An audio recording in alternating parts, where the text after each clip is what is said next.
Good morning students. बच्चों आज से हम जो है ना वो आपका वर्ड पावर का वोकैब का हम एक सीरीज़ स्टार्ट कर रहे हैं जिसमें से मैं इंग्लिश टू इंग्लिश डिक्शनरी का यूज़ कर रहा हूँ।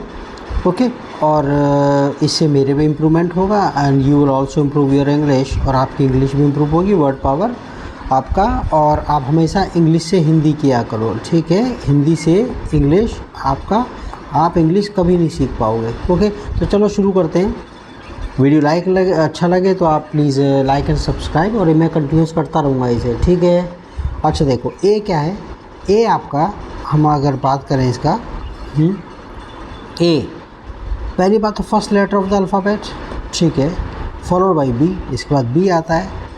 Do you mean example, do you mean dependent spelled with an A और डिपेंडेंट विद एन ई? आपका इस मतलब है कि dependent spelled with an A और डिपेंडेंट विद एन ई के जो आपका ये बोला जाता है, डिपेंडेंट जो वर्ड है डिपेंडेंट, वो आपका स्पेल्ड विद एन ए के साथ बोला जाता है, या फिर डिपेंडेंट बोला जाता है ई के साथ। डिपेंडेंट या डिपेंडेंट। अच्छा, इडियम देखो इसके अंदर ये फ्रॉम ए टू जेड, यानी कि completely all the way through, यानी कि मैं इसके I know English from A to Z, I know this area from A to Z, मतलब मुझे इंग्लिश आती है, ए टू जेड आती है। I know this area from A to Z, मेरे को चप्पा चप्पा इस जगह का मालूम है, तो ए टू जेड होता पूरी तरह से, ठीक है?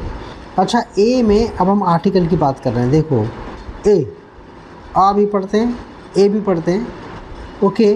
तो यहाँ पर देखो, और ये एन भी, ये दोनों आर्टिकल तो ही हैं, इंडेफिनिट आर्टिकल है।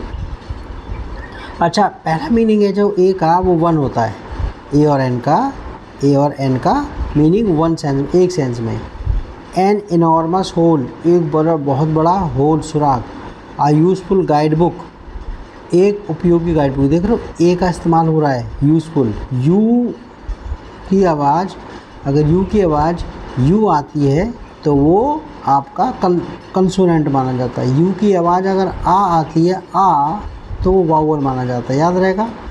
तो ये यहाँ पर ये यूज़फुल, तो यूज़फुल ये वावल है, इसलिए ए लगा है। यू यहाँ पर किसकी तरह वर्क कर रहा है? कंसोनेंट की तरह है। आपको लग रहा है कि भाई यूज़फुल जो यू से स्टार्ट हो रहा है, लेकिन यहाँ पर यू की आवाज़ दे रहा है तो वावल है ये।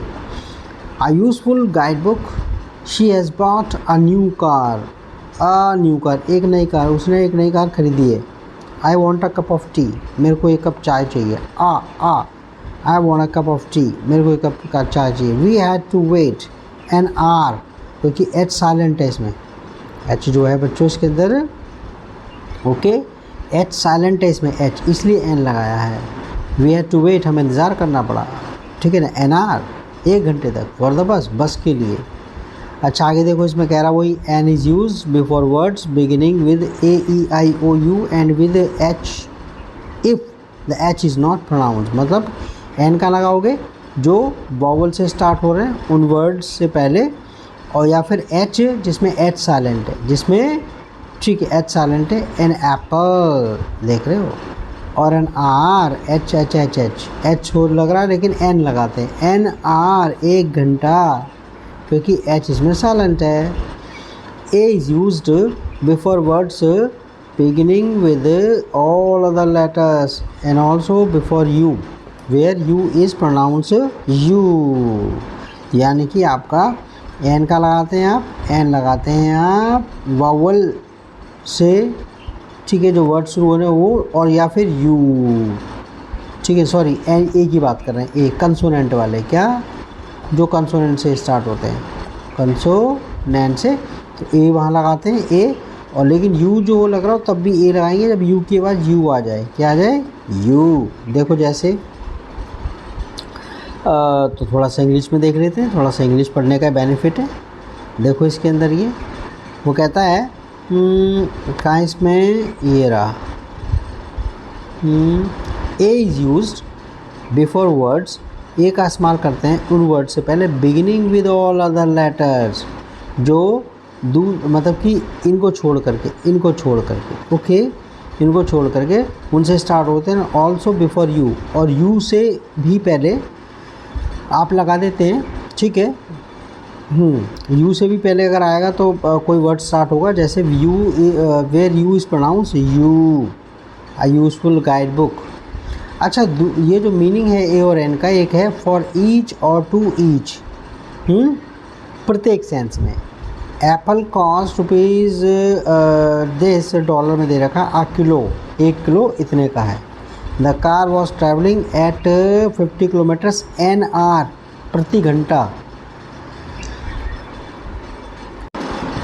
ही earns $100 a day, per day, वो इतना कमाता है, ठीक है। अच्छा, अब यहाँ देखो, पहले इसमें ये इसके अंदर ए एंड ई, ये अब्रीविएशन है, शॉर्ट फॉर्म है एक्सीडेंट एंड इमरजेंसी का, ठीक है। अच्छा, अब ये वर्ड देखते हैं, अबैक। अबैक इसके साथ देखो, ये तो पहली बात तो एडवर्ब है, क्रिया विशेषण, टेकन अबैक। अच्छा, टेकन अबैक क्या होता है? Surprised and shocked by something unpleasant. Unpleasant मतलब कोई बुरी चीज़ हो, उससे जाके आप आश्चर्यचकित नहीं रह जाते, हैरान रह जाते। किसी बच्चे ने अचानक, छोटे बच्चे ने गाली दे दी, oh my God, I was taken aback, मेरे को तो कभी उम्मीद भी नहीं थी, ये आदमी ऐसा है, ये बच्चा ऐसा है, तो उस सेंस में अनप्लीजेंट, ठीक है, ओके। और आप सरप्राइज रह जाते हैं, शॉक्ड रह जाते हैं, उस सेंस में यूज़ है ये इसका। तो यहाँ पर हम देखते हैं ज़रा इसको, देखो, she was somewhat taken aback, वो कुछ हद तक आश्चर्यचकित रह गई। When he hold her there, ठीक है ना, वैन ही टोल्ड हर, जब उसने उसको बताया, he there was no train that evening, के शाम को तो कोई ट्रेन ही नहीं है, तो हो वो कैसी सुनसान जगह रहेगी, तो शी वॉज टेकन अबैक, ठीक है। तो आश्चर्यचकित, लेकिन बुरे सेंस में, किसी बुरी चीज़ से। अच्छा, अबैकस वो काउंटिंग मशीन सी होती है, बच्चे नहीं खेलते जैसे उसे। An object use for counting consisting of a frame, यानी कि आपको पता है वो अबैकस क्या होता है, उसमें ऐसे करके उसमें डंडियाँ होती हैं उसके अंदर, और उसके अंदर वो उसमें वो लगी रहती है, बीट्स लगी रहती हैं, ठीक है। अबैकस, और उनसे देख रहे हो, abacus an object used for counting consisting of a frame with balls which can be moved on bars, और इसको आप हिला सकते हैं इन बॉल्स को, which can be moved on bars, ठीक है। 10-15 मिनट का क्या करेंगे, बस, ज़्यादा का नहीं। अच्छा, अब ये आज के लिए इतना बहुत है, ठीक है। कल के लिए करेंगे ज़रा अबेंडेंस से, ओके, ठीक है। हम यहाँ से स्टार्ट करेंगे अबेंडेंस से, okay. Bye bye, take care, please like and subscribe.